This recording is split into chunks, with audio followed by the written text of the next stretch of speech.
Então, aquele primeiro piso bonito que está na entrada do museu ali é exatamente como era o piso do templo de Herodes. Então, era normal uma criança se distrair ali. Só estava acostumada com uma casa de chão batido. Mas não era só uma criança se distraindo. Ele era o Filho de Deus conversando com os doutores da lei. Aí, depois da morte de Jesus, essa celebração da Páscoa, que era eminentemente judaica, para comemorar a saída do Egito, torna-se para os cristãos uma memória da morte dele na cruz do Calvário por nós. Até muita gente fala que a Páscoa comemora a ressurreição de Jesus. Biblicamente, isso não é muito correto. A Páscoa é para lembrar a morte de Jesus, não a ressurreição dele.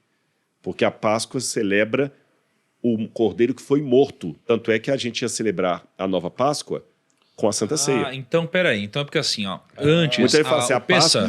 né? Então, assim, o Pessa, que é, aliás, uma das comemorações mais importantes para um judeu. Pessa é Páscoa, só o pessoal saber. Então, Pessa comemorava ali o dia onde Moisés libertou os escravos, né? Assim, os escravos não, os hebreus que estavam escravizados ali no Egito. E aí teve aquele momento onde foi instruído que eles pegassem o sangue de um cordeiro e pintasse ali a porta. E aí, quando você fala que, na verdade, a comemoração da Páscoa hoje é a morte de Jesus, na verdade, é a associação entre a morte de Jesus e a morte do cordeiro. Bingo. Que é a mesma coisa. Entendi. Entendi. Por isso que João Batista... Eu vou só adiantar isso aqui, só para ilustração, mas a gente volta na cronologia. Quando Jesus for batizado, só esse detalhe que eu peço licença para adiantar, João Batista, quando vê Jesus passando, ele fala o seguinte: eis o Cordeiro de Deus que tira o pecado do mundo. Ele chamou Jesus de Cordeiro. Você vê só um pequeno parênteses, né? Moisés é lá no Antigo Testamento. Está falando do Cordeiro que aparece lá na frente. Então é mais uma das evidências que estão apontando para esse lugar. Exatamente. Então tudo o que aconteceu no passado acabava sendo uma grande profecia para Jesus que havia de vir. Agora, quando é que ele tomou a consciência que ele era Deus? Nós não temos um versículo da Bíblia que diga claramente, foi a partir daqui. Mas eu posso ter algumas inferências das passagens bíblicas. Em primeiro lugar, Jesus já sabia que ele era divino pela maneira como ele age no templo. Olha como é que ele vira para Maria e José assim: por que vocês estão assustados?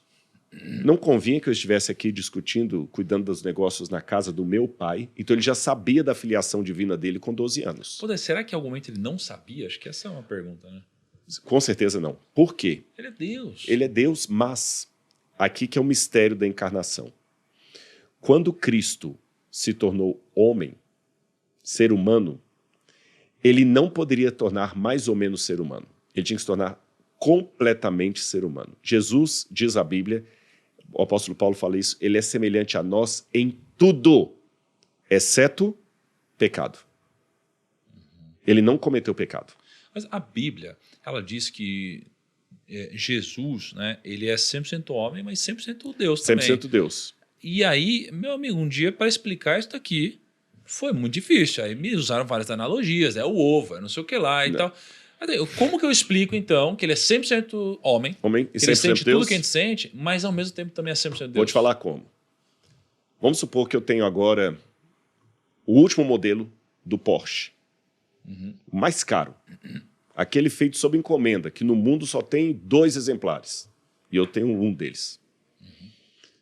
Aí, um belo dia, você vai lá no NASP, onde vocês estiveram lá, e me vê subindo a Alameda, num sol quente. Essa época está muito calor aqui, né? Quase 40 graus na cabeça. E eu estou subindo a pé ali, andando a pé. E você fala: Rodrigo, por que você está subindo a pé aqui, rapaz? É porque esse menino aqui que eu trago para o NASP, ele tem fobia de carro. Ele não pode entrar no carro. Se ele entrar no carro, ele começa a passar mal, ele tem alergia ao banco e tudo mais. E eu preciso trazê-lo. O único jeito que eu tenho de andar com ele até a sala de aula é vindo a pé e deixando o meu carro em casa. Aí vocês ficam injuriados. Não, mas não faz sentido. Cara, você tem o Porsche mais caro do mundo. Você tem que andar de Porsche, ainda mais num sol quente desse. Eu responderia alto lá. Se eu sou dono do Porsche, sou dono bastante para usá-lo ou deixá-lo na garagem. Porque se eu sou obrigado a dirigir o Porsche porque eu tenho o Porsche, O carro é que é meu dono e não o contrário. Continua a minha analogia. Quando eu estou andando a pé com o menino, eu estou fingindo que estou andando a pé ou estou literalmente andando a pé com ele? Estou andando a pé. Estou andando a pé com ele. Mas eu perdi o meu carro? Não. Eu continuo sendo dono de um Porsche? Só que eu não estou usando. Ele está na garagem. Cristo é 100% Deus. Ele não perdeu nenhum atributo divino que ele tem. Mas para andar a pé conosco nesse mundo, Ele não usa nenhum. ele deixou o Porsche na garagem e literalmente caminhou no meio de nós. Ele não fingiu que estava subindo a Alameda do NASP no sol quente. Ele estava mesmo subindo a Alameda do NASP. E o que eu faço com o Porsche? Está na garagem lá, bonitinho. Se você for lá, vai ver o Porsche bonitinho lá.